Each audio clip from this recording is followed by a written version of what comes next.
So, Adam, did you hear? What did I hear? That WWE are thieves.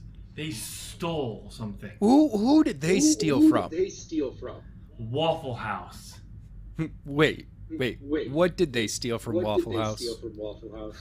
They stole the 24/7 sign up and put it on a championship.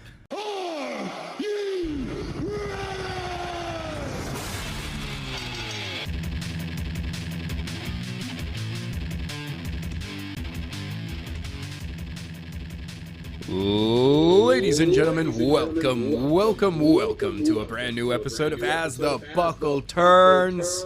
I'm Adam. I'm Tim.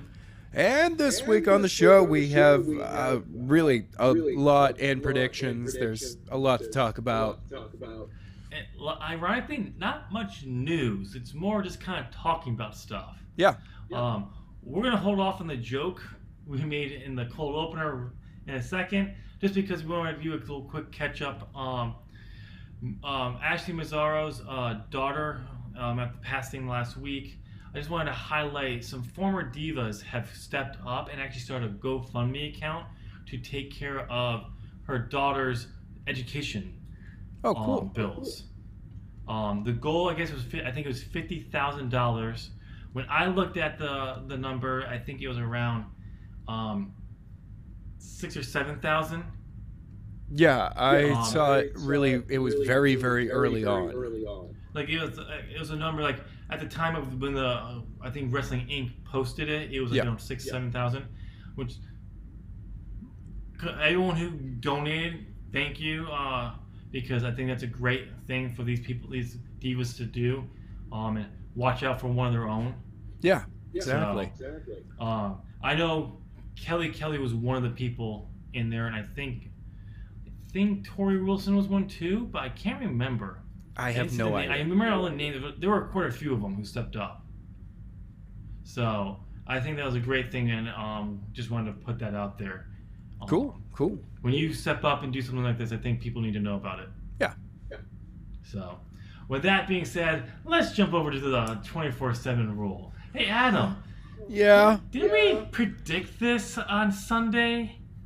We last podcast we totally predicted this. No, we didn't predict this on the podcast. We predicted this on Sunday. We were just messaging each other. When we found out that there was going to be a championship, texting back and forth. I told you, I was like, there's no way. Wouldn't it be cool if it was the hardcore championship? Because I was like, once they announced it, I texted you on Facebook Messenger and was like, this is gonna be the 24th. This has gotta be the hardcore championship or a knockoff. I'm like, there's no way that they're gonna do the hardcore championship. Most likely they'll do something in the spirit of it. Something like 24/7 rule or something. Yeah. And what did we get? We got the 24/7 rule, and it's already confusing. Look. Okay. First off. The announcement, and do the glasses thing. Just do it. All right. Glasses. Okay, folding it up on the table. Okay, do some commentary. Pinching the bridge of my nose. And the sigh. Let's sigh. Okay, there we go. Okay, what we got at Money in the Bank?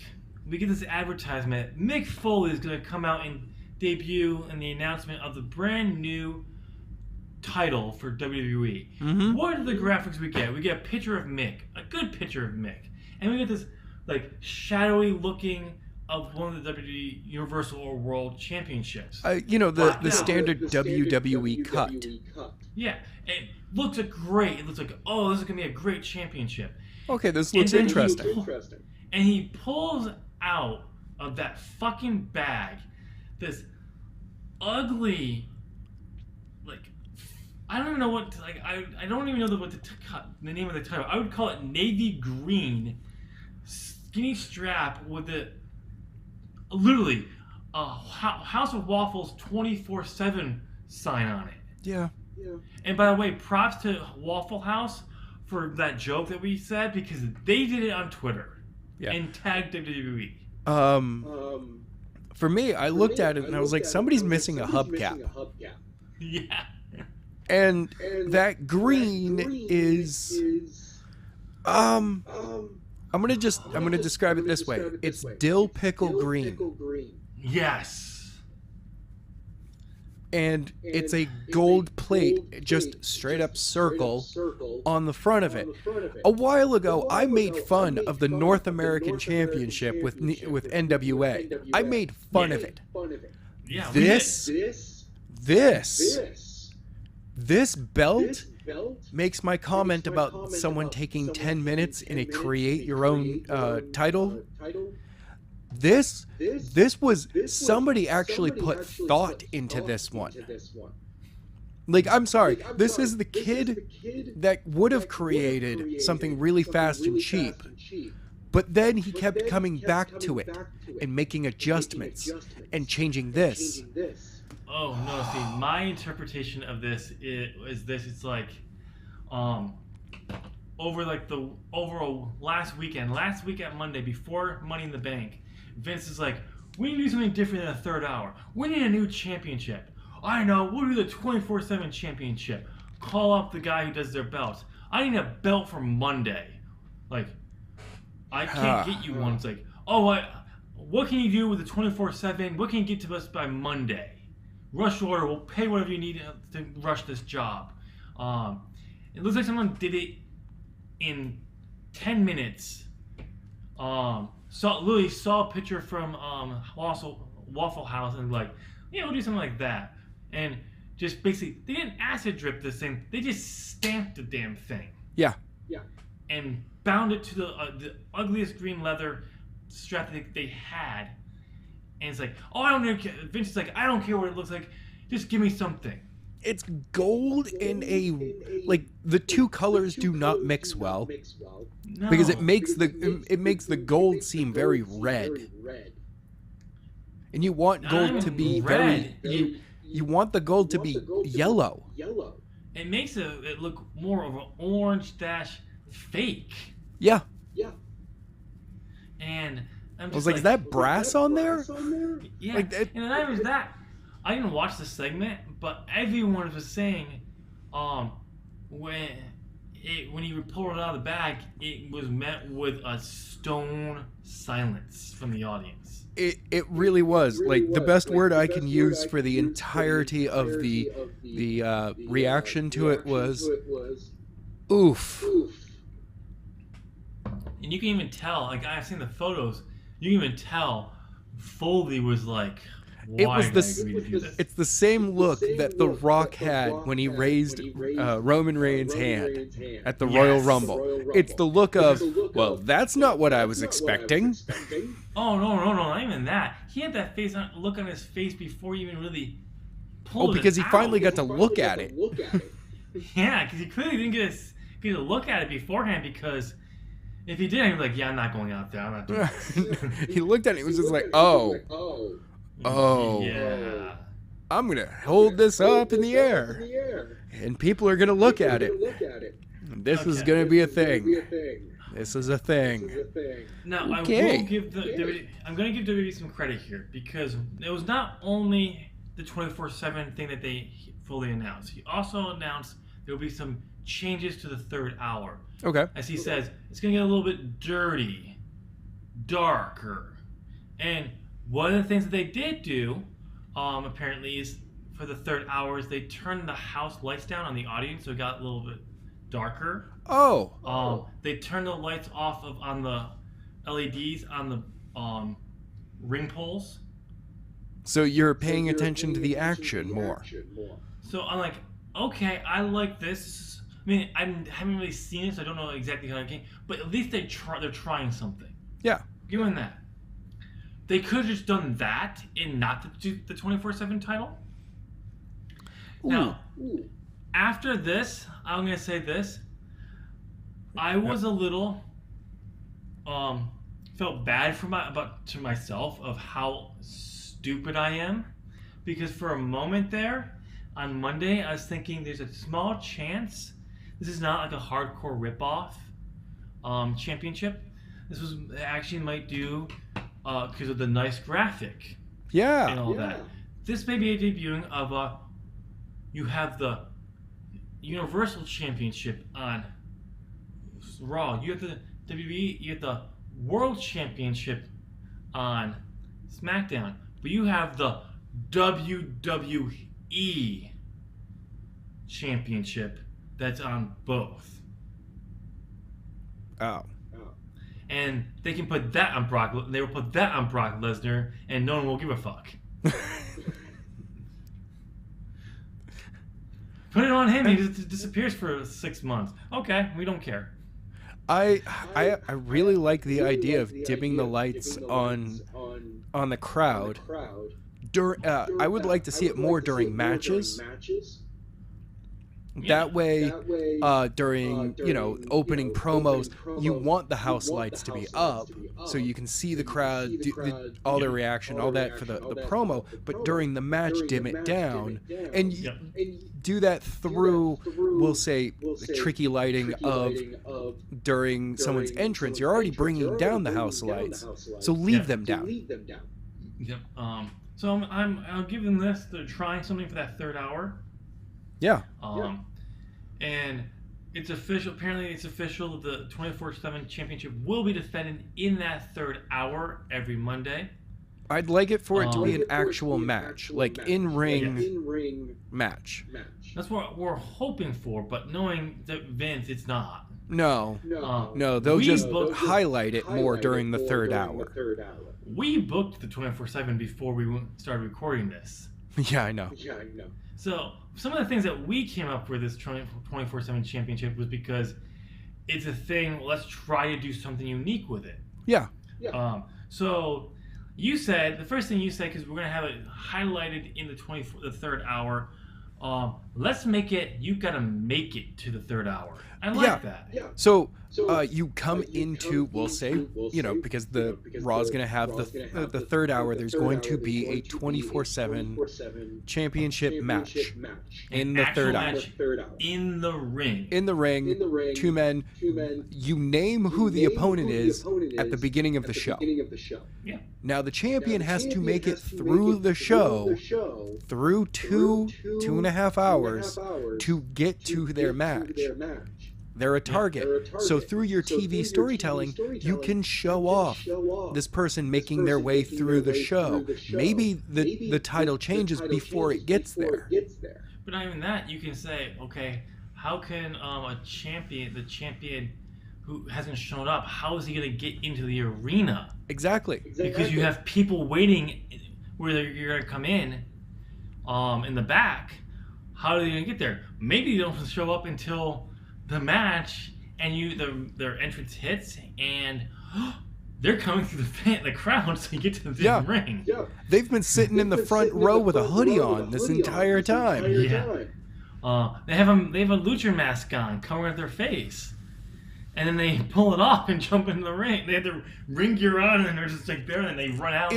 It does. Even though, we complain about the way that the belt looks. The idea of this championship can be used very, very well. And because it's not the hardcore championship, Tim, you pointed this one out. Yep. Because it's not the hardcore championship, there should be a DQ rule. Yeah. If a match between two opponents, false count anywhere though, a match between two opponents ends in DQ. Except for in the actual official match. Right. Ends in a DQ. The opponent facing the champion is their ability to go after the championship is suspended for 24 hours. If they were challenging for it. If they were the champion and they get disqualified, they lose the championship and cannot go for it for 24 hours. Right. This way, because while you can have it, you can win it at any time, you get to defend it at any time, it's still basic match rules. Now, if let's say you are someone's in the back and you want to attack them, you want to beat them up with a chair or something like that, you don't have your ref. Nope. You don't have your ref. You attack them, and then you call the ref, you call for a ref, and then they basically, you have an official, this is an official match. You have to say, start the match. Even if the person's down, the champ is down. Yep. It's an official match, and then you can go for the pin. Once it's an official match, you do anything and get disqualified, that's a loss, and there's a penalty for getting disqualified. In an official match, like in the ring, in the third hour, or at a pay-per-view, on a house show, if you get disqualified or counted out, you lose the championship if you're the champion. Right. If there is outside interference, the outside interference person loses their ability to go after the championship for 24 hours, because that match is a straight match. No outside interference, nothing else. Now, if you run out and interfere in the match and don't get disqualified, you cause the disqualification. Like you attack someone and the ref didn't see it, that's fine. But if you cause a DQ so you can get your match, nope. You got to wait 24 hours. Because that will allow these people who want to do this, they have to come up with unique ways to do it, forcing to do some creative elements. Even though it's going to get tiring and pointless. It's still that it will be interesting. Now, there's another interesting thing they have officially announced of how the title can be defended. It can be defended on SmackDown, Raw, NXT UK, 205 Live, and here's the interesting thing, in social media. So on YouTube. Hey, your phone. Recording it in the airport. Okay. All right. Because this could get a little ridiculous as well, but it actually still opens up a lot of storytelling. Yeah. One of the things you could do is, like, if people trying to catch a flight home on a Raw, the champion is trying to catch a flight home because he's off, and all of a sudden, it's like middle of the night, you see, they post it, it's like, they attack the person in the airport. They tell people, and obviously they would set this up in advance so security knows. We're just doing a little segment for a little thing, get that clear, but like, you attack them, a ref just runs over, 1, 2, 3, grab the belt, and they're running off to meet their flight. And so, like, you could do some fun shit with that. But overall, you could have this defended on house shows. Yeah, because one of the things that first people said when it was announced is this could be one of those ways that they're going to be trying to have help with the house show decline. Had this. I don't think this is not going to be the thing that's going to help house shows. No. This decline is a situation where they have been. So they made an obvious choice in 2008 to go kid/family friendly. The only problem with that is that you can only do that for so long before those kids grow up and go, yeah, you know what? It's still the same kids show that I remember, and I'm not into that anymore. Yeah, and it's like, I liked wrestling. I wish I could still watch wrestling, but like, it's not for me anymore. Right. Which means that you either have to grow with your audience and continue to tell them, more and more gritty stories, I guess. Not gritty, just more interesting stories that are for different ages. Right. And WWE has decided for a very long time, no, we're going to continue this watered down version of pro wrestling. And the reason why they did this is because that's what the money is. The kids are the money. Oh yeah. To a point. But here's the thing is, look at the comic books. Let's just look at comic books in Marvel, DC. You are a perfect example of this. Adam, what's on your wall to your left? That would be X-Men 92, a big old poster of that. I've got about 14 Funko Pop bobbleheads all over the place. They're all comic book. Yeah. And what's right in front of you in your bookshelves there? Well, I've got a huge stack of comic books, trade paperbacks, novels, and What's some up more. in your What's up in your corner here, above your head? Oh, my Doctor Yeah, Who stuff Yep. up here. Yep. The main thing up there, it looks like a toy. Uh, Up the above it. Keep going. Yeah, that. Yeah. oh, that's the Doctor himself. Yeah. Toy, right? Yes. Um, how old are you? Uh, I am of a distinguished age. Yeah. I think it's safe to say adults buy toys these days. Yes, we do. And I don't think I should have to tell them this to WWE when they're one half the tag team champions for Raw that I keep forgetting is the tag team champions. Zack Ryder has a toy collection of all the WWE toys. Xavier Woods has a huge collection of Funko Pop bobbleheads. Yeah, adults buy this shit. Yes. You don't. You can still have a product where you still have some kid-friendly and family-friendly stuff that adults will still want to watch because it's. Look at PG. Yeah. Movies.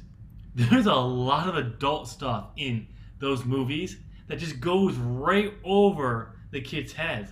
Or it's told in a way that an audience, a PG audience, can understand.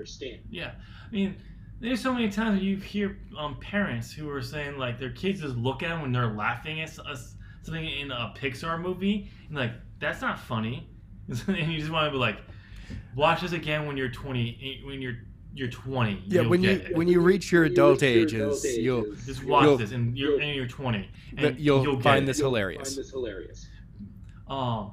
Which is why Pixar is so great because they throw so much adult comedy in there that kids, which is when you think about it, it's like maybe they shouldn't be putting this in, but it goes over kids' heads so much. It's like, what is that? They don't turn and ask you, what is this that you don't want the kids to? It's like they just.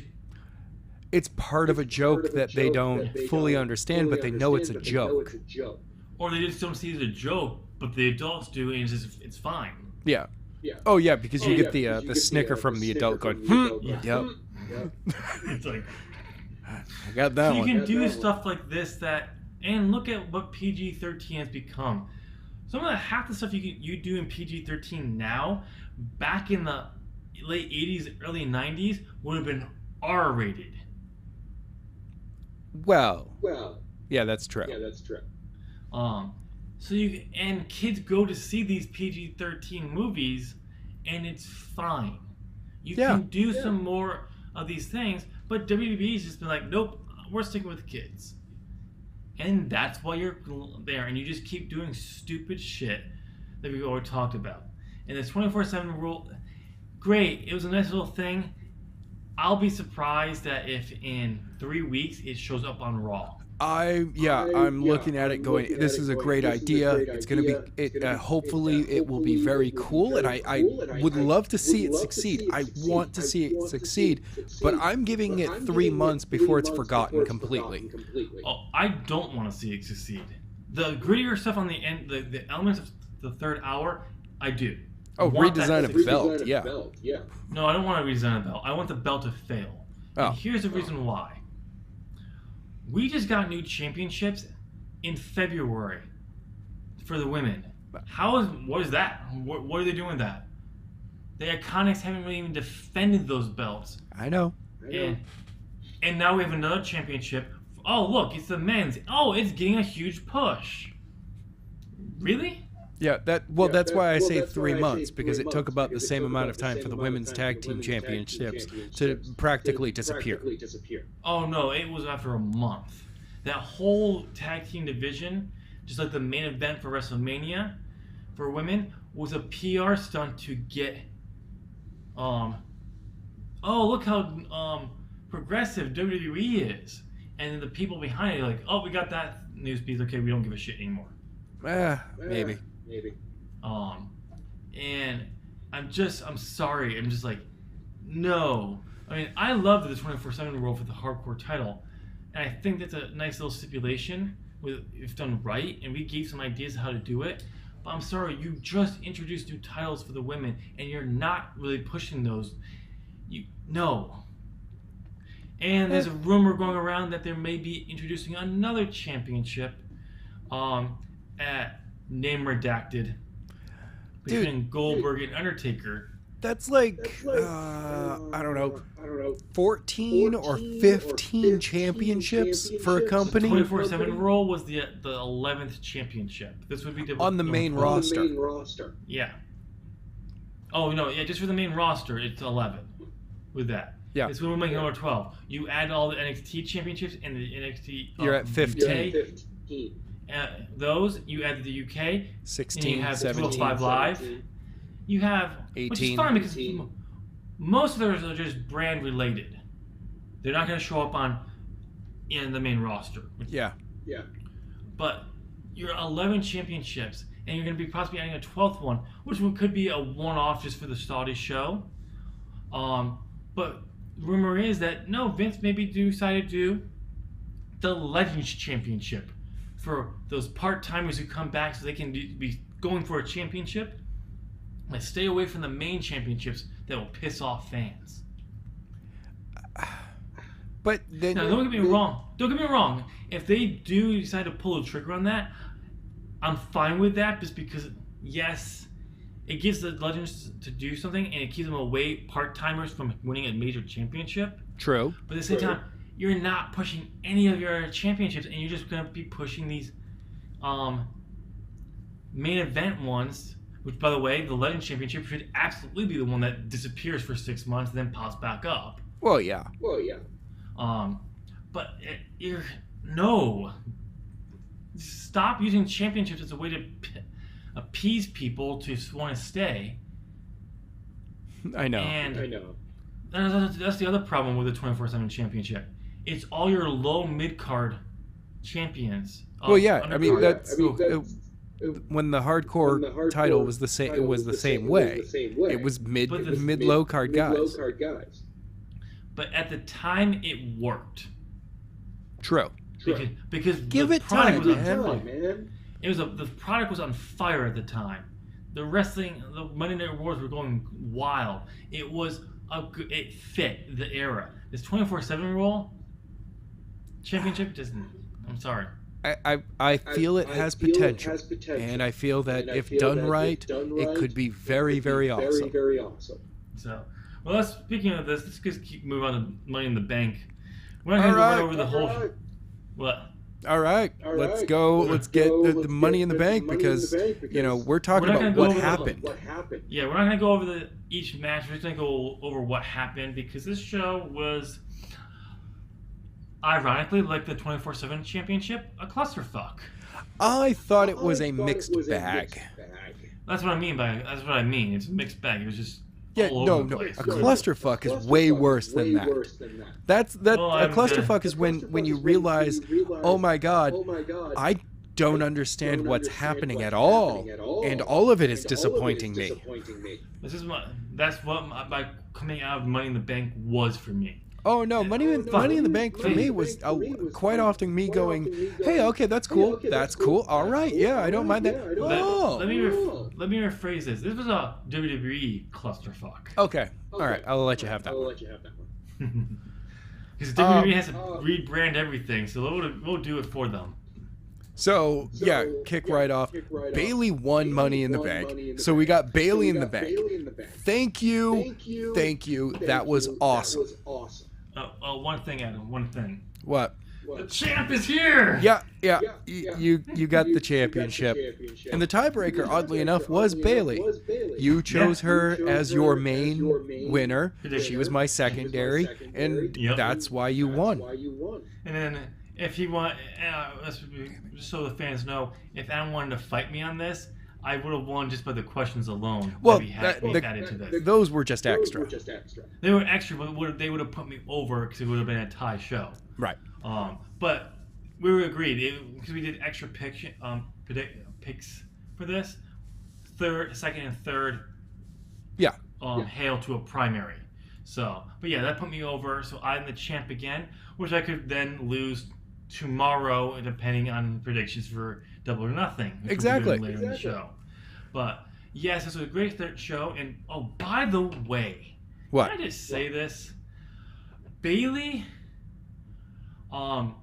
you are tough as fuck. Yes. Because in the first 5 minutes, not even the first 5 minutes, probably in the first 3 minutes, the ladder lands on you wrong, right on your hip, the bone of hers. There's a red mark the rest of the night. Oh, and yeah. You could see soon after that she's constantly doing this to check to see if it's bleeding.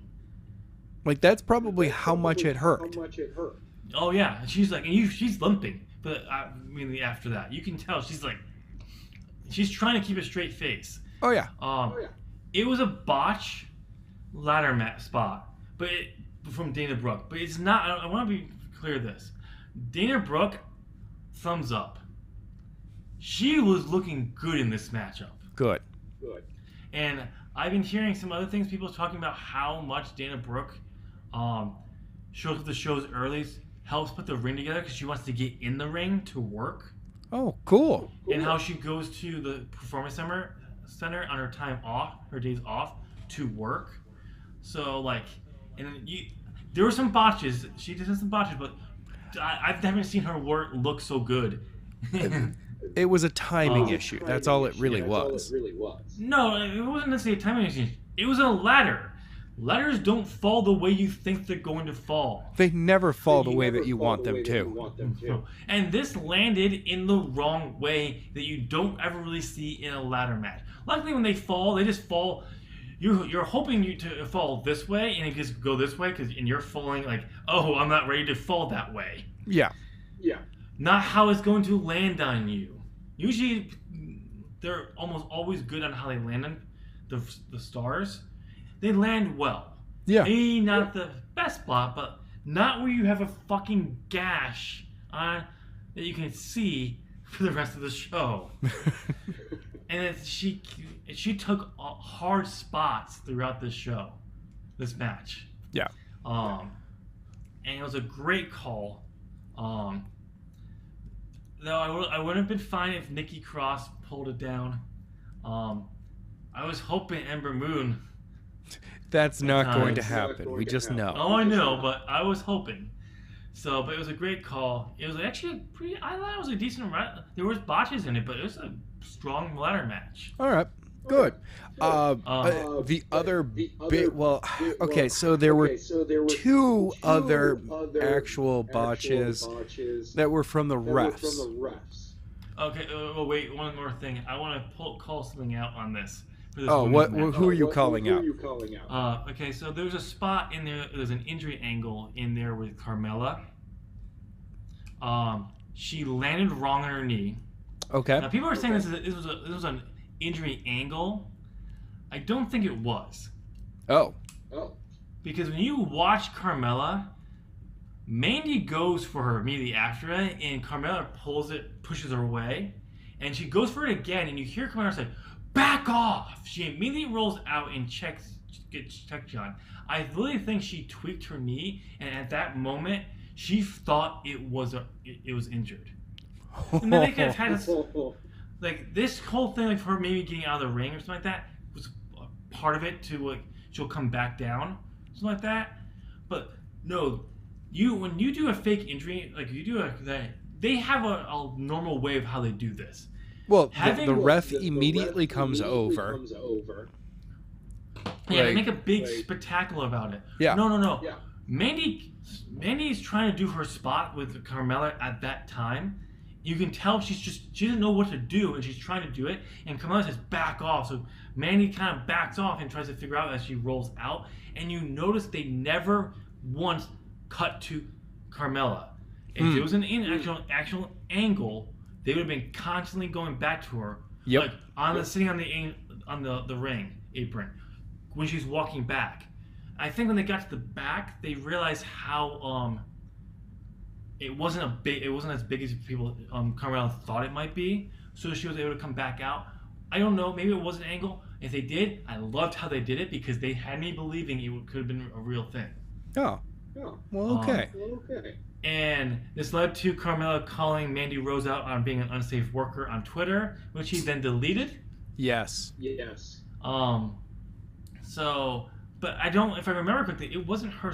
That wasn't her because of Mandy Rose. No. Carmella just kind of landed from the angle, and I think she's like, "Oh, that didn't feel right."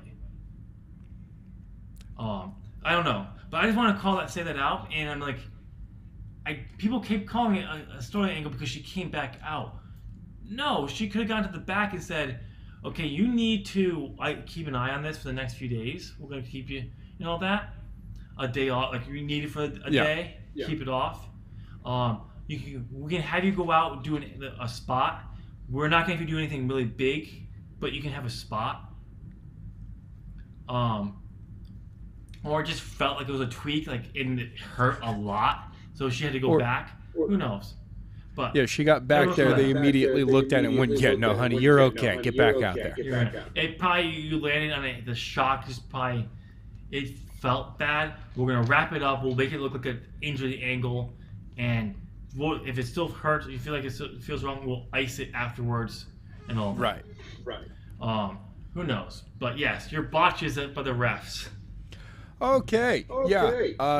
Samoa Joe and Rey Mysterio, by the way, congratulations, Rey Mysterio, for becoming the United States champion. Good to see WWE giving opportunities to newly signed talent. Yeah. Oh, and by the way, thank you for separating your shoulder in that match. Yes. But the end of it. Joe's left shoulder is up the entire time, and the ref goes through with the 3 count like nothing happened. Now let's be honest on this one. Where the ref was, true. He would not have seen that. No. Now he actually, because it was Corey Graves. Ironically, Corey Graves actually made a good call. Said his shoulder was up. Cole's like, no, it wasn't. I was like that, and they played it again. He's like, yeah, it's up. But the ref and Cole, to save himself, said, and or Cole kind of saved it from Cole to making it sound like because he was just throwing him off. Yeah. The ref probably couldn't see that, but he should have been paying attention to this. Yeah, so that's the botch there. The other botch came in the steel cage match with. There also was a terrible call during the beatdown. Dominic is not a teenager. I know, he's like 20. He's 22. 22, yeah, he's... His teenage son. It's been 5 years since I was 17. It's been... Yeah, I'm not really a teenager.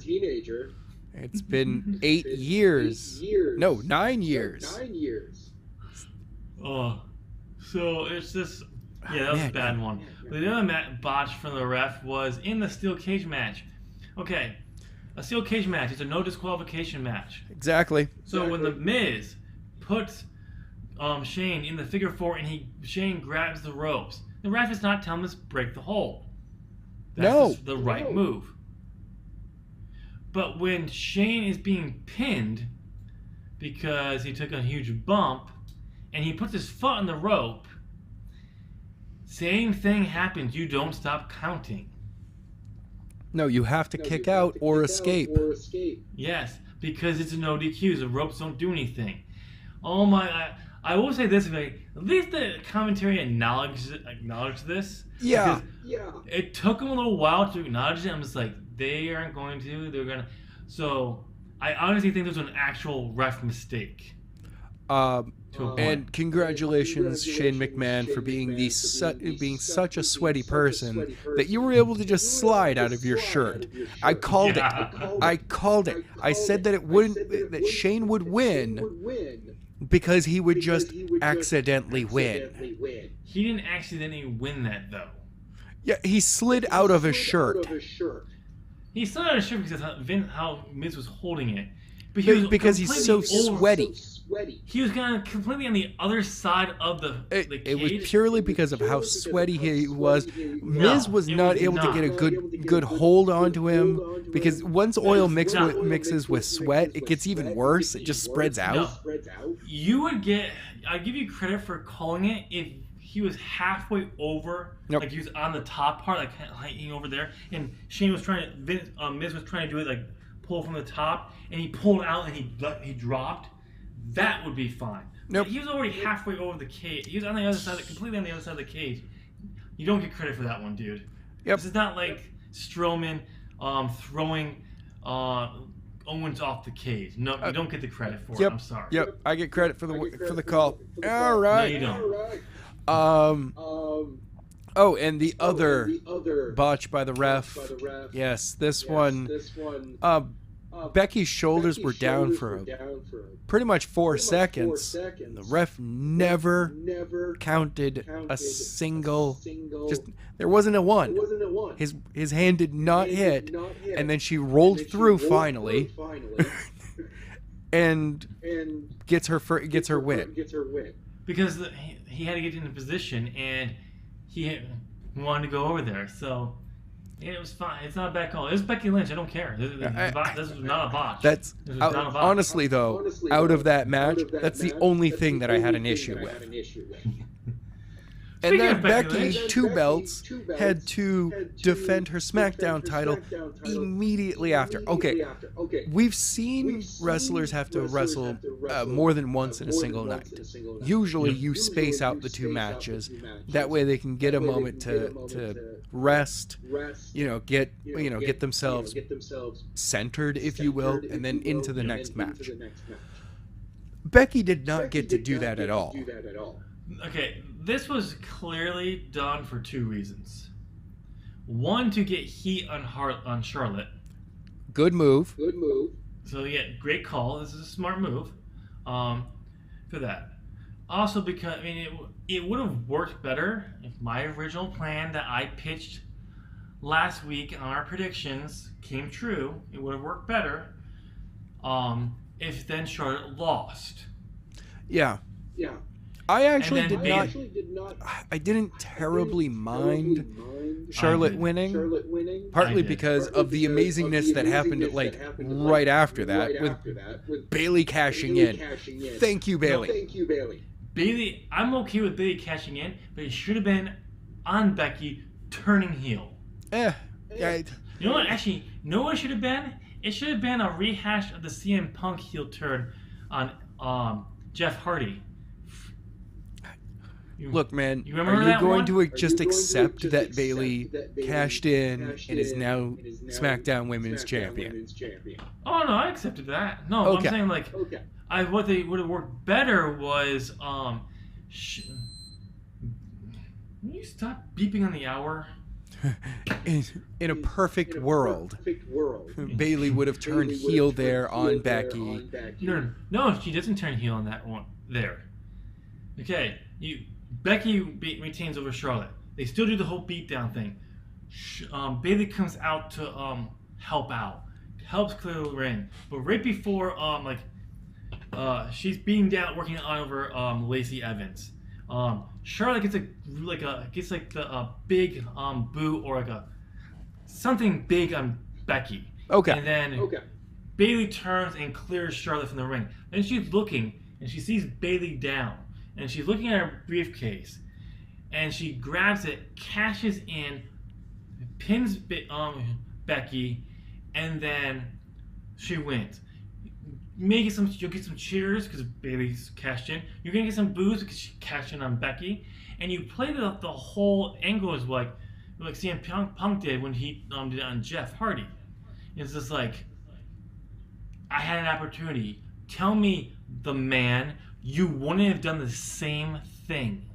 Right. Throw it back. Right. And you don't get the official heel turn until a rematch. And you get a Becky-Bayley rematch at some point where she gets the cheap win. Yeah. And then you do that and you're like, okay, she's heel. She's turning heel. And then she has a cheap win, a cheap victory. Like she couldn't continue because of this, but the championship didn't change hands. The next rematch we get a rematch or against someone else is she just goes straight out DQ to retain. All right. and you build to it. I mean, I would have loved a full out like Bailey just turning on Becky moment, like you just a Decker, but that would have been, you could have done it so you still kind of get that pop for Bailey, but maybe some booze for it. But overall, we called it. Yeah. Too many blonde women were losing on Money in the Bank, so one had to win. Well, of course. And then we got the men's Money in the Bank. By the way, match of the night though is totally AJ and Seth. It was totally match of the night. One more thing before we go to the men's, is there was a joke Wrestle Talk said. Yeah. About Bailey cashing in, like, oh, probably if Bailey cashes in, like, because you're hoping that there are people in that audience who would want to see Bailey cash in and win the women's championship, and play it off like, I thought the same way. It's like they're gonna think this, but people won't care because it's Bailey. I think because she won it, and people are like, wow, they're actually gonna do something with her now. And then she actually, because she was cashing it on Charlotte. Yep. I still think it would have been better as a heel turn. I'm gonna go to the day I die. Heel turn Bailey doesn't need a heel turn. Yes, she does. No, she doesn't. I'm sorry. Yes, she does. It worked out, but the fans clearly were happy for Bailey. Like when she celebrated, it wasn't truly they weren't truly happy. They were happy, but until she started celebrating with them. Right. I actually looked away for a minute or two, and then I turned back. Oh, she's still celebrating. Like, wow, they're really allowing some time for her to celebrate. Yeah. With the fan. So it's like that's when the fans really kind of like, okay, it made it it was worth it, but it's still time. I'm still saying, heel turn on Becky. I'm sorry. No. Bailey doesn't. All right, let's need talk to about heel turn. Let's talk about the strategy of the men's Money in the Bank. So sadly, though, that's about the time that I went to bed. And then there was the men's Money in the Bank match. And look, I'm just going to say this. Brock Lesnar climbed a ladder and took the briefcase off. That is the most wrestling he's done this year. And he looked terrified in doing it. What, do you blame him? A man that size climbing that rickety of a ladder in a ring. No, I do blame him because Drew McIntyre was doing it. He may not be as wide as Brock Lesnar. Yeah, but that's the thing. Brock Lesnar's so wide that it throws off his balance while trying to climb a ladder. Big E has done it. I'm sorry. Biggie is a physics joke. There is no way a man of his size can do the things he does. He just looks at physics and goes, "Not today, not today." He's Florida Man. It's Florida Man. That's why he breaks physics, because he's Florida Man. Ironically, I was on set today for my friend's project for his class. Yeah. And the film we're doing is Florida Man as a superhero. All right. Just all the cliches of people from Florida, it's in this film. Okay. So, yeah, Brock Lesnar's now the Money in the Bank holder. I think Chris Jericho's tweet about this actually sums it up best. Wait, hold on for that. Hold on that. Okay. Before we get to this, because people need to understand how bad this is. Because it's just like, oh, he has the Money in the Bank. I get it. It's not the best choice. No. We now know who was the original winner of Money in the Bank.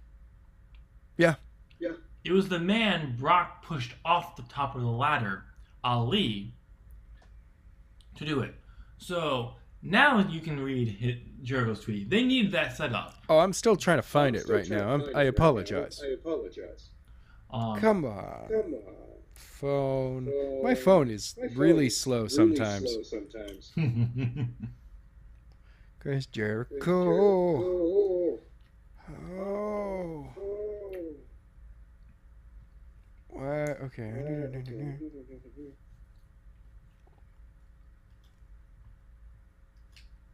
You know what? I'm just gonna.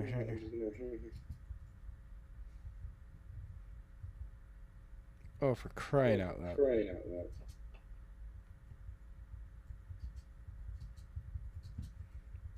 Oh, I hate going through the no. Yep, I really hate having to try to wade through people's stuff. Oh. Got it. Thank you, because I'm still scrolling through Chris Jericho's Twitter feed. Yeah, he retweets so much. You went through his Twitter feed. I just Googled it. Oh well, okay. My phone's Twitter. I mean, my phone's Google is really slow. You don't have to tell me that. You were outside, away from your Wi-Fi, not that far from your Wi-Fi, and our connection was like, Vince, towering. Yeah, like your image was completely like frozen for like most of it until you went back inside. Revenge. Not even like that. It was like you had like a 30-second. Sorry, no, I glitched out there for a second. That was real. Sure, you glitched out, not your software. Yeah, no, that was just me. All right, so here's Chris Jericho's tweet. Awesome to see Brock Lesnar win #Money in the Bank match. Even though it wasn't officially entered, Brock is the future of the business and is a perfect example of the genius booking shows at why WWE remains on top forever. #Go Brock Go. Oh yeah. It is such a dig. Such a dig. You had a potential new star right there with Ali, and you decided to go with Brock Lesnar. Because, as I put it this way, there's too much. We're giving the fans too much of what they want on the show. So Vince is like, I gotta have what I want, and I want more Brock Lesnar, a big sweaty man climbing a ladder. I did not have enough big sweaty men in today's episode. And we didn't have like same thing with Charlotte winning. What do you mean all the blondes are losing? No, they're not. One's gotta win. So Charlotte won. So it's just, and after the reports of the writing team wanting to make the Money in the Bank actually mean something again after the last 2 years, and this just goes to show that stuff I read last week about coming from creative, saying they pitch things to Vince all the time and he just turns it down. This is a perfect example. Yep. He did it right here. Confirmation. This is confirmation of what that was being said is true. It's all true, and because we got Brock Lesnar again doing this, stealing it when you could have made a top star here. Yeah.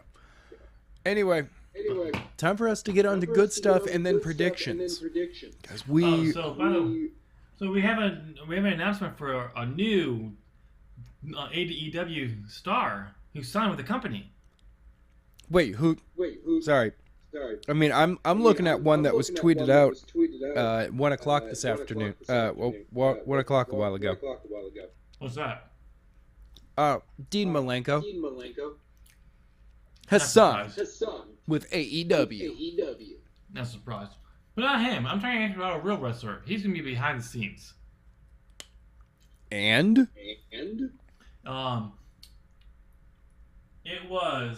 It is the former Perfect 10, Ty Dillinger, now known as, by his real name, Sean Spears, which I actually like as better.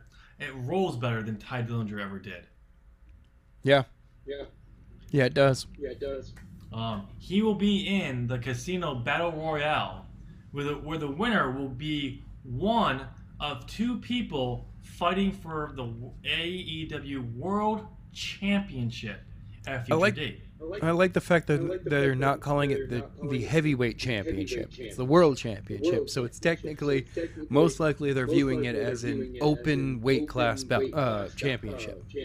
Yeah, and I think I always liked the world heavyweight championship. I loved that because it was It's really cool. Boxing, but it goes away unless you're gonna have a cruiserweight division or a junior heavyweight division. You don't need that distinction. Right. And if you do, you can still have it. Anyone can still challenge for it. It's just, it's more. You're gonna see more heavier guys, right, in those matches. So this past weekend, a few days ago, I think it was yesterday. I was watching about a 30-minute video of an interview with Cody Rhodes. I cannot remember the guy's name who was interviewing it. I've seen him do a lot of stuff with wrestling and talk to these guys. And it's in Cody's hotel room in Miami. And by the way, god damn you, Cody, you have the best view in Miami. Hey, when you're an executive vice president of a relatively successful t-shirt promotion company who's just about to break out into the pro wrestling world, you get the best stuff right now. Yeah. And, I mean, they showed it at the end of the interview, and by God, it was a beautiful view. It was a great little thing, great little tidbits, little things here and there. You actually got a little preview of what was to come in Being the Elite for Monday. Yep. Because Cody's phone was blowing up in the earlier part, and he's like, "Wow, these people are being rude." And then they actually go looking. He actually goes looking for his phone, only to find it in the couch under him. Oh wow. So one of the things that Matt Jackson was asking for was Cody to shoot footage of him traveling to Las Vegas for BE on Monday. That'll probably be Monday's episode. Yep. So there's a few other things that are in there as well. One of the questions was, will we be seeing the AEW World Championship? Actually, it was, will we be seeing a belt at AEW? And then Cody went into this whole thing about how I understand Vince's whole thing. A belt is what holds your pants up. These are titles. These are and that. And I was that same way. But we've discussed about this in meetings about what we want to call them. Titles, championships, or the belt. And at first we were kind of headed back to say the same course, but it's becoming that course to being more of we're going to call it a belt. But anyway, the whole thing was like, there's a good chance you could be seeing the belt at Double or Nothing. You may not. And he's like, and he winks. He's like, oh, by the way, that was a wink. But this championship is beautiful, the most beautiful championship in wrestling. And the interview is like, I've seen it. I saw it. It's like, it's according to the interviewer, it is the best looking championship in wrestling to date. Well, I mean, you have the mind of Cody Rhodes, which quite honestly has the mind of Dusty Rhodes in it. You have Matt and Nick Jackson, who absolutely love everything about pro wrestling as well. And Kenny Omega coming from a video game a video game nerd who's a pro wrestler. Put those minds together and then put them in charge of finding the people to design this belt and throwing ideas at them. You know that this belt is just going to be, all right, it's going to remind us of the past, of what pro wrestling used to be, while at the same time setting a precedent of going, hey, here's where it's going as well. Yep. And I'm willing to bet there's going to be some really clean, crisp lines on it. Oh, yeah. Like, that's going to be like one of those things that, like, Kenny's going, can we get lasers? I want lasers. And they're like, Young Bucks are like, we can't afford lasers because you keep spending money on Fighter Fest. And he's like, oh yeah, no, that's where I'm getting my lasers. Never mind, I don't need lasers from the belt. Like, he doesn't want like I want lasers. Like I don't like something like a image making it look like a laser. No, I want actually a laser shooting on the belt. Yeah, you have to hide the battery at all times. Yeah, I want it to be there so like it's shooting across the belt. If I want to, it'll point out and shoot at people. No. Yeah, so no. Definitely. No. And another thing that happened, I haven't watched. I watched part of the video, but it was someone posted it that on AEW's channel, a comedian over in the UK was saying that he had the AEW World Championship in his bag, and he was going to reveal it. And he starts to pull up, but he couldn't get past the ties.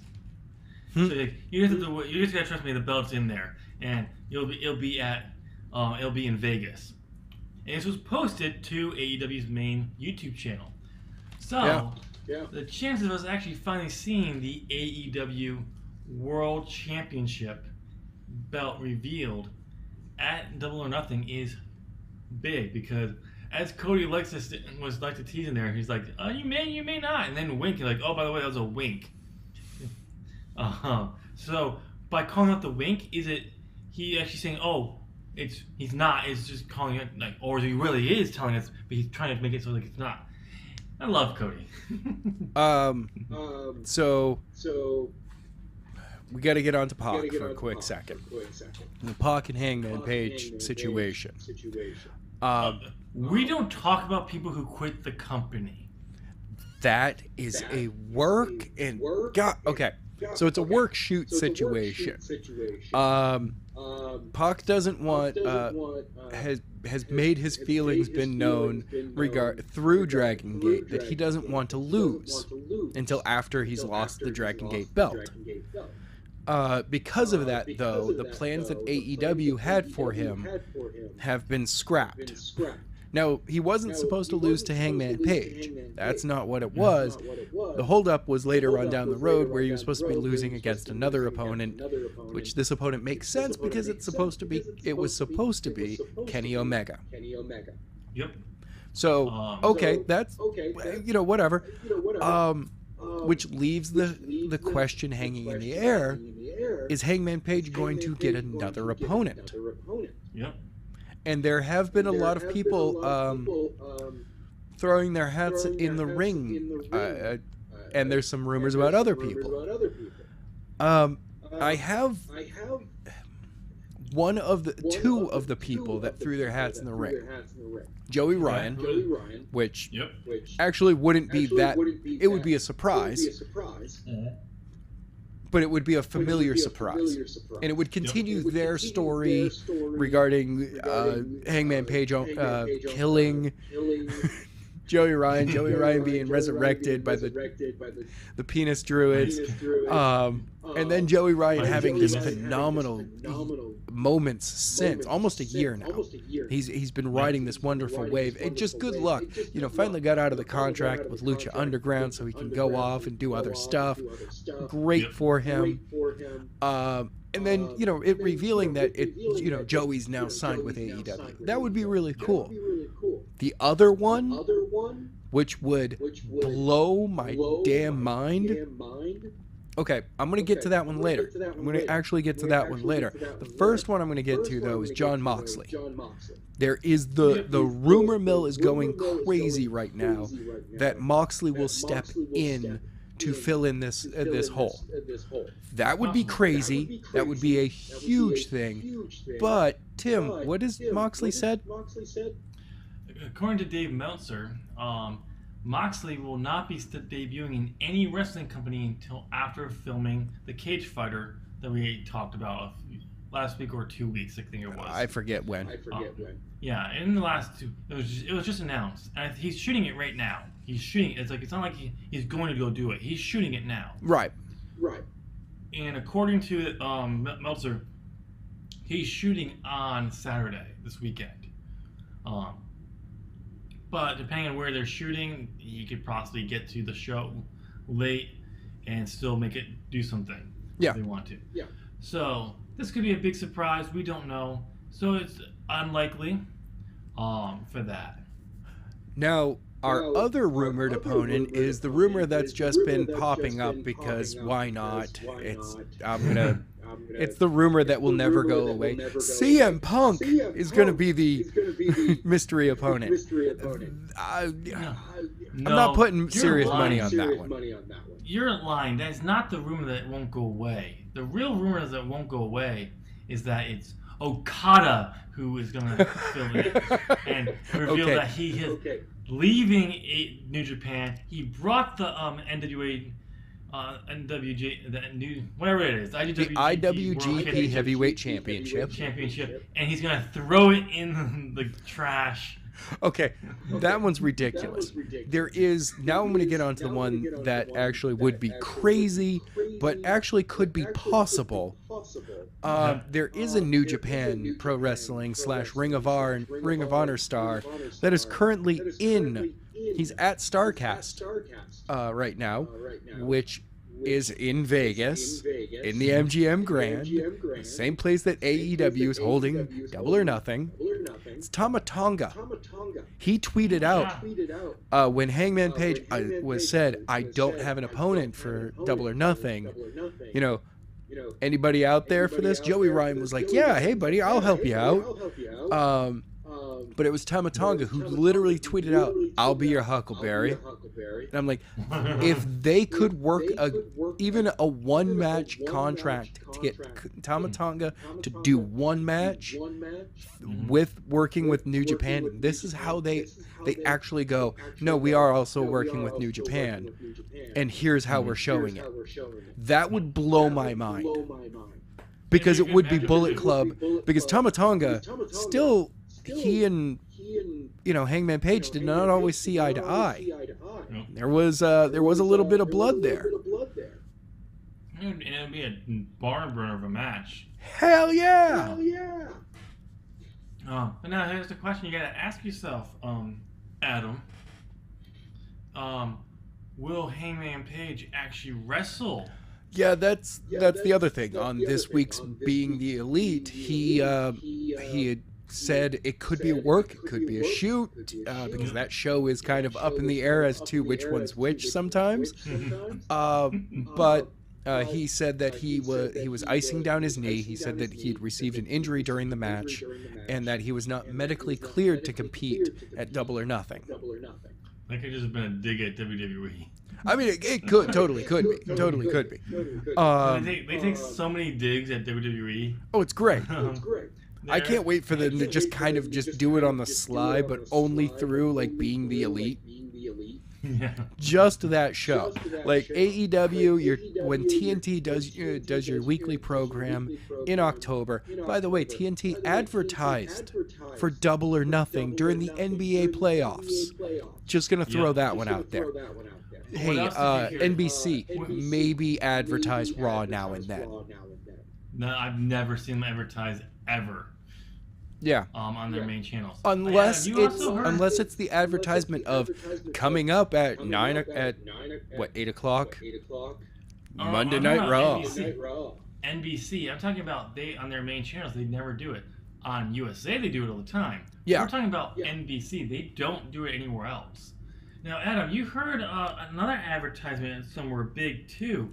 Where was that again? If I remember correctly, this morning it was during Good Morning Football. If I am once again correct, they were talking about Tony Khan, and naturally, AEW just got brought up.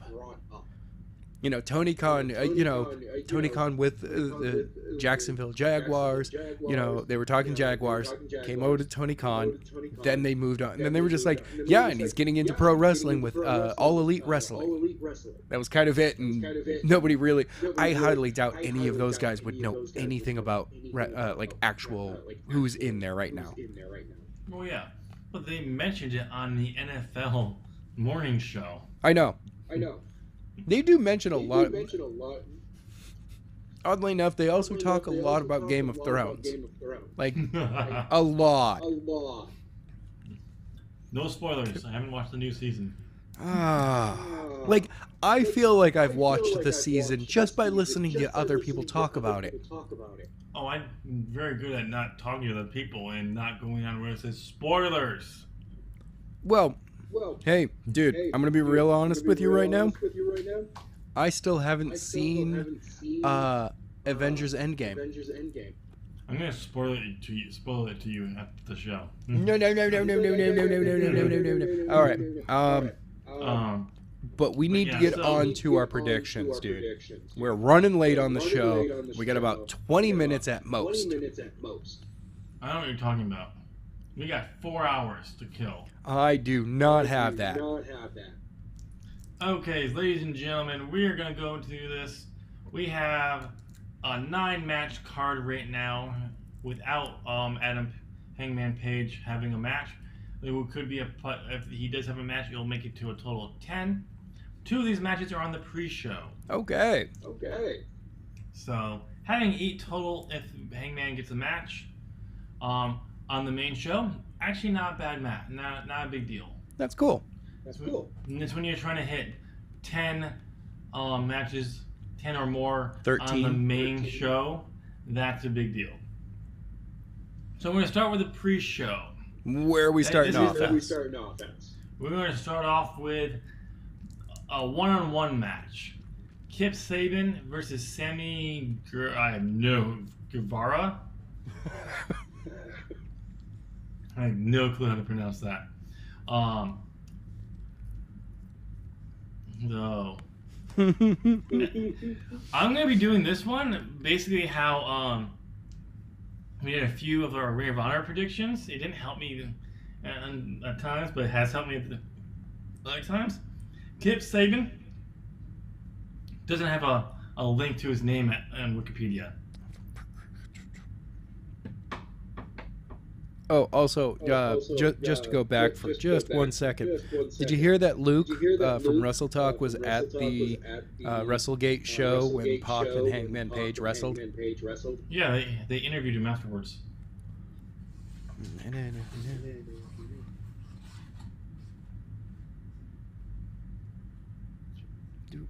Sorry, I'm trying to bring it up on my phone right now. See, my phone's Google. Really slow. Wikipedia. Yeah. That way, maybe I can help you with some of the on the news today for Wrestle Talk. Lori brought it up. It's like, yeah, we were there. Someone was there, and you just see Luke going, ah! Oh, it's did you get that yet? It's Sammy like, Guevara. Ah! And then you're just like, he looked like, are you sure you got it? And you see actually Lori, and it's like, ah! It's like, well, after Luke lost it and had an aneurysm, he actually calmed down and managed to actually interview him, and he actually had a few-minute interview with Hangman Page. So one of the funniest parts during the Being the Elite, when they show that, and also on AEW's YouTube page when they showed the full match, you can hear Luke. Like, that's how loud he got. That's not a surprise. All right. So I am. Let's see. We're talking about Kip Sabian versus Sammy Guevara. Hold on. Oh, going back to that thing.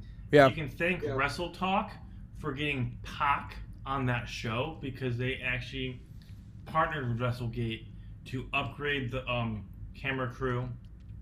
Oh, nice. Get Pac on the card, and all that. Because one of their whole thing is going now is support Wrestle Talk, support indie wrestling. Nice.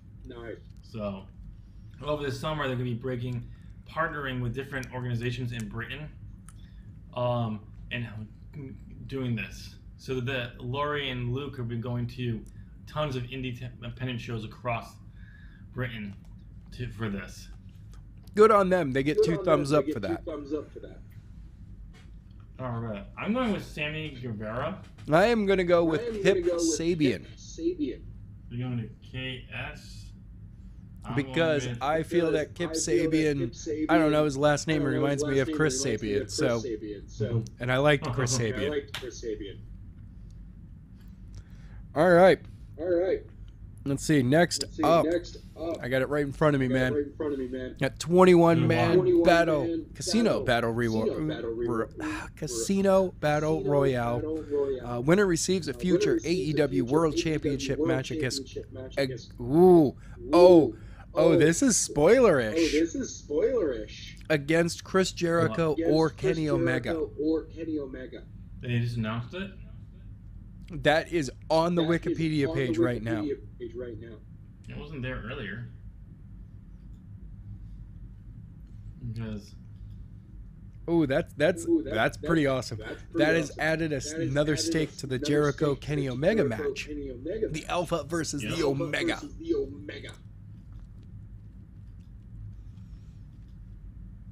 All right.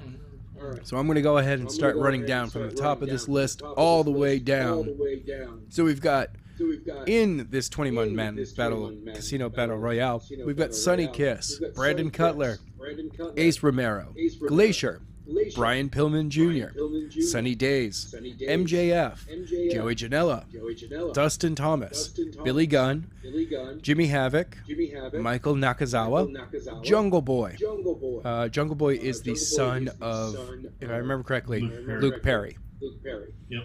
Isaiah Cassidy, Mark Quinn, Luchasaurus, Sean Spears, and then we've got TBA, and TBA. Man, I don't know how TBA got 4 spots in here, but that dude is so lucky. So what happens if he gets by the time his spot, if he comes out early on and then doesn't get tossed over when his next spot comes out? Does he just get to jump back into the ring? No, they just hold his spot until he gets dumped out again. Then he's allowed to just walk back in. Okay. So the question is, will one of these people we named or win it, or will one of the to be announced, obviously surprise entrants into the match, win it? Right. Adam, your pick. I don't.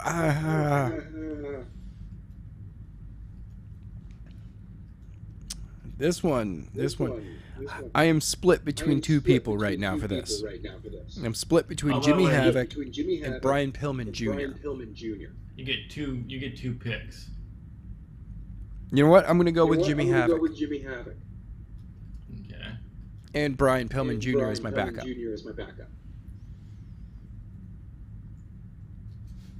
Even though my amazing long shot is Luchasaurus. Found that dude when he was still with TNA, and then I checked out slash TNA, and he was with Lucha Underground. And I saw him on a slow-mo guys video. It was cool. Seeing pro wrestling in slow-mo changes so much. Like, it actually becomes like a really cool thing. So I'm cheating a little bit. Oh, really? So, okay, my official pick, my primary pick, is Sean Spears. My secondary pick is to be announced. You're going to choose one of the to be announced people. It's almost impossible to do that without actually. Yeah. So what I'm going to say this is, so to clarify this, I'm going to make it the second to be announced person. So someone who, if they don't announce it, it is a surprise entrance. The second person to walk out. So it's the second one. Yes. All right. Technically, I get all 4. So if one of the 4, I win. All right. We down to the bottom. Let's see here. Let's go off with. Nope. We're going with SoCal Uncensored. Okay. Versus Strong Hearts, Sama, T-Hawk, and L. Lindemann. Yeah. Versus SoCal Val, which is Christopher Daniels, Frankie Kazarian, and Scorpio Sky. Adam, who do you pick? I am taking SoCal Uncensored in this one. Ooh, going SoCal. I see Strong Hearts being the just because their style is not known by U.S. audiences all that well right now. That's the only reason I see that SoCal Uncensored SCU getting the win here. I think that could be the reason why they could actually give the Strong Hearts the win. Exactly. At the same time, it could be this. Both teams can win, both teams can lose, as long as both teams look good. And in a 6-man tag match, you can make everyone look good.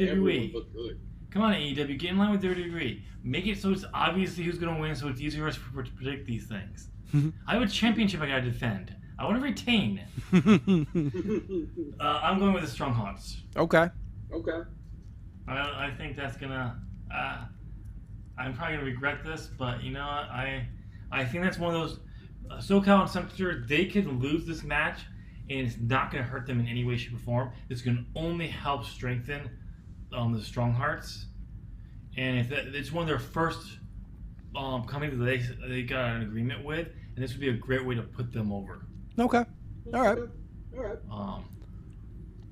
Okay, which is going to be the main event, especially now if it says that on there. Who will be the winner, Chris Jericho or Kenny Omega? Omega. Man X.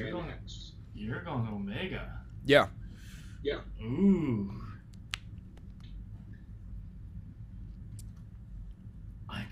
He's also coming out with new ring gear for the match and a new entrance. Yeah, see, here's the thing. I could really see Kenny winning this one. But here's the thing, though. I could really see Jericho winning this one, too, because if you have your heel there and you have a babyface win the Battle Royale, and then you have your match. For example, let's say Moxley jumps into the Battle Royale and wins. He now faces Chris Jericho for the AEW World Championship. Moxley will be a heel. He may be cheered like a face, but he'll be a heel. Oh, I think so too, but I don't think he's gonna be either. I think he's just gonna be Moxley. And if you cheer him, you cheer him. If you boo him, you boo him. He doesn't give a fuck. He doesn't care. Yeah, no, I'm sticking by Kenny Omega. Because we had the same situation with All Elite. We just have no clue how they're gonna go about this process. So you know what? Go big or go home. I'm the champ, and I'm the best. I'm going CJ, Chris Jericho. All right. You have fun with your Fozzy. Yes. Britt Baker versus Nyla Rose versus Kylie Ray. Who is going to win this match? I'm going with the doctor herself, Dr. Britt Baker, DDS.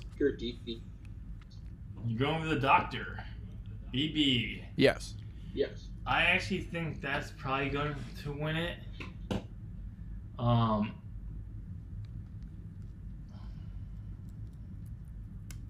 This one I'm not going to take a risk on. I want Kylie Ray to win it, but I agree. I'm going with the doctor.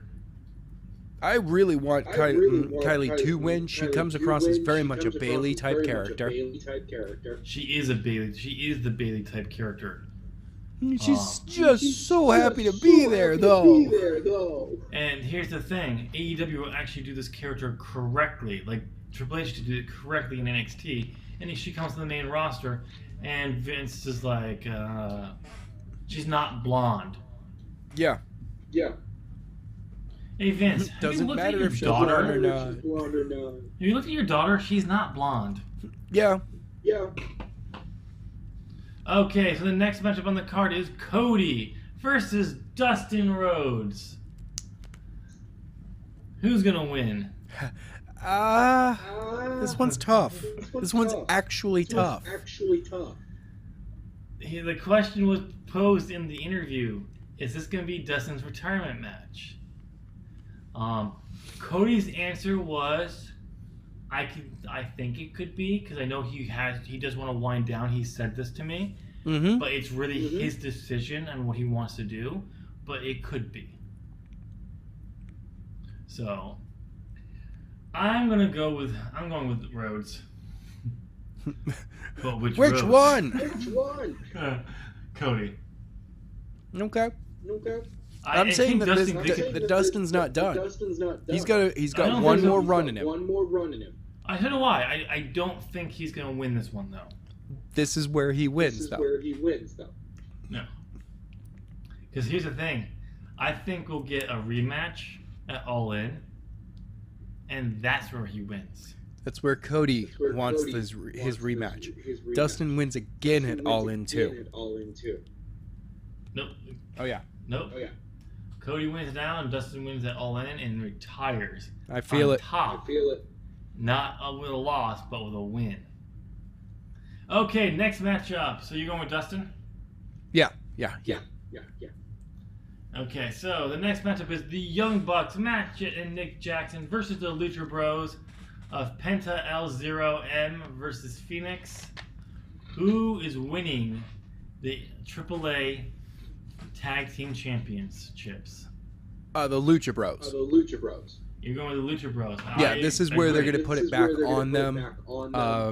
AAA agreed to put it on the Young Bucks before at their house. This is going to be AEW going, all right, in our house, Lucha Bros are going to be winning.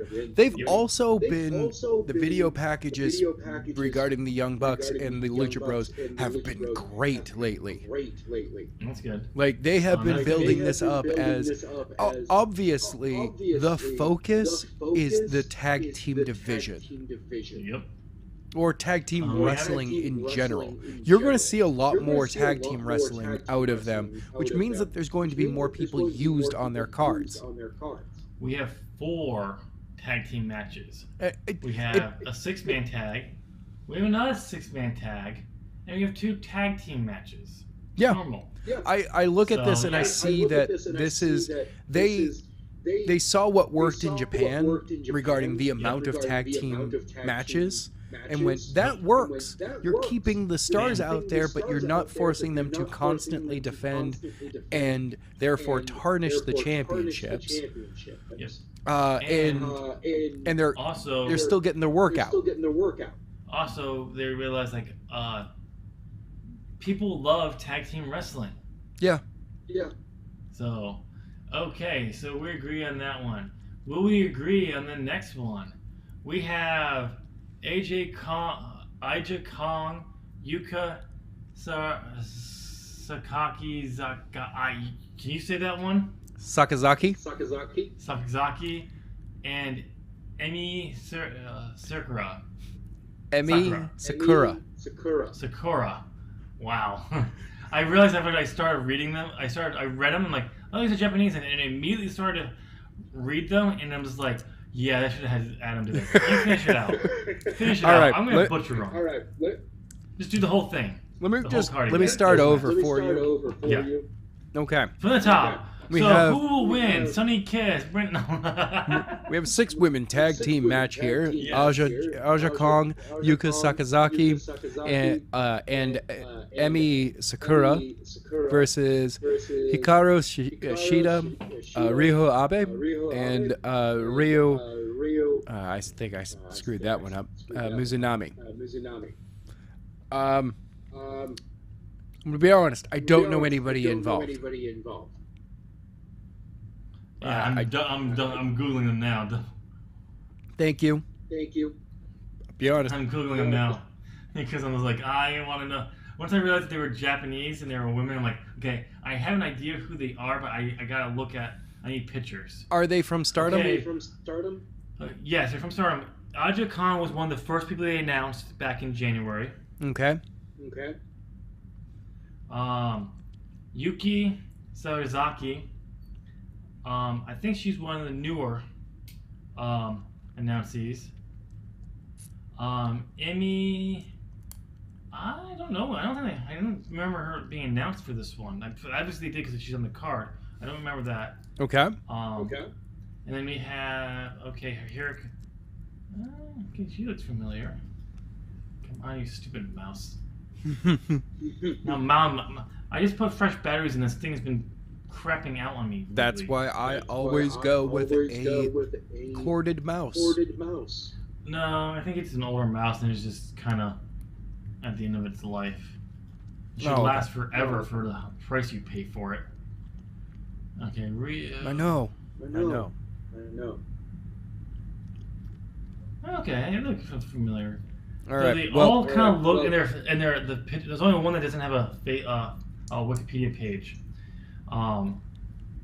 They all in that case, that team does not get the win. They're gonna lose. Yeah. It all looks like based on the on their pictures for Wikipedia, they could all be the baby faces. All right. Well, I'm gonna go with Team AYE. The first team. The first team. Yep. Because all of them have Wikipedia pages. It is the worst decision to base it upon, but we have a rule here. If you've never heard of them and they don't have a Wikipedia page, they're going to lose. Well, ironically, I'm going to agree with you on this one because I actually have heard two of the names on that team, and the other one I know from the Total Extreme Wrestling game. Oh, okay. So I recognize that, and I recognize none of the names from that game, which I'm pretty sure they're in there. So I'm going to agree with you on that one. All right. And the final match of the night on the card is the final tag match between the best friends Chuck Taylor and Trent Beretta versus Angelico and Jack Evans. Who do you pick? Angelico and Jack Evans. Fuck you! I'm picking those guys. You can't take those guys. I'm putting you guys as best friends. No. You're getting the best friends. I'm getting those guys. No. I am choosing Angelico and Jack Evans. No ifs, ands, or buts about that one because Chuck and Trent, they look to me like they're going to be the comedy duo. They're going to be the guys that, yes, in the ring they can go, but they're going to be the Christian and Edge. Yeah. Where you're like, oh, you guys can actually do this, but your angles are always like comedy based. Okay, so official ruling, just so everyone's aware of this. If you get the Battle Royale right, it counts as a win. If you get it wrong, it does not count as a loss because it's just too many. Yeah. Conversations. Statistically, we're both going to get it wrong. Yes. So, and yes, we could do you get 7 or 8 picks. I don't want to have that many picks because half the people on here I know don't stand a chance of winning it. Right. Because every single person in this battle royal could be a future world champion. They're not at that level that you'd put them right in the inaugural tournament match. Maybe you're trying to make a big star. That's why I picked Sean Spears. I like that you picked Jimmy Havoc. He's a good. I haven't seen any of his stuff, but I know he has a name. And he does have his style is very much. He is a hardcore wrestler. Yeah. He's very much going to be street fighting. Yeah, and he can. If they win, they can help elevate them, but they will not be winning the championship if they get there. I don't see them doing that. Right. But putting them in that main event matchup helps say, no, we're treating this person as a main event talent. Right. So, all right. So just so we're clear on that one. So, Adam, right now, we have 4 that we agree on, and 1, 2, 3, 4, 5 that we disagree on. But we're not done yet. We got to be done soon, though, dude. Yeah. We have 4 questions we got to answer to get bonus points. All right. The questions are, they're pretty much Spitfire. Yes or no, or a pick. Okay. First one. Will Pac show up at Double or Nothing? Yes or no? No. No. I'm going yes. Okay. Will John Moxley or CM Punk debut at Double or Nothing? Yes or no? Which one? You know what? I'm going to say yes. No, And which one? Moxley. Moxley? Yep. I'm agreeing. I would love to see CM Punk come out, though. True. Will Hangman Page wrestle? Yes. I agree. Actually, I'm gonna say no, just for the hell of it. I want the angle. I still want the injury angle to be actually an angle. He's not really injured, but to play it up, just so people keep guessing. Okay. If he wrestles, who will he wrestle? Moxley. Moxley. Watch it be Tama Tonga. Yeah, I'm gonna do Tom. How do you spell that name? T-A-M-A. T-A-N-A. T-O-N-G-A. Okay, got it. All right, that's it. So we disagree. We agree on one of the questions, and everything else we disagree on the questions. I almost went with Moxley, but I'm like, no, I want another one just to be sure. All right, ladies and gentlemen, let us know down in the comment section what you thought of our prediction. Tell us your own predictions for Double or Nothing. And also let us know if you're going to watch it live and also answer the questions that we just answered ourselves. While you're heading down that way, be sure to give us a thumbs up. You've been listening to Adam and I talk for an hour and a half, so give us a thumbs up. You clearly like listening to me talk, and we all know, Adam, your voice sounds like your face. And after you give us a thumbs up, be sure to hit subscribe. Ding. Ring that bell. Ding. And get bent. Adam, your face is like an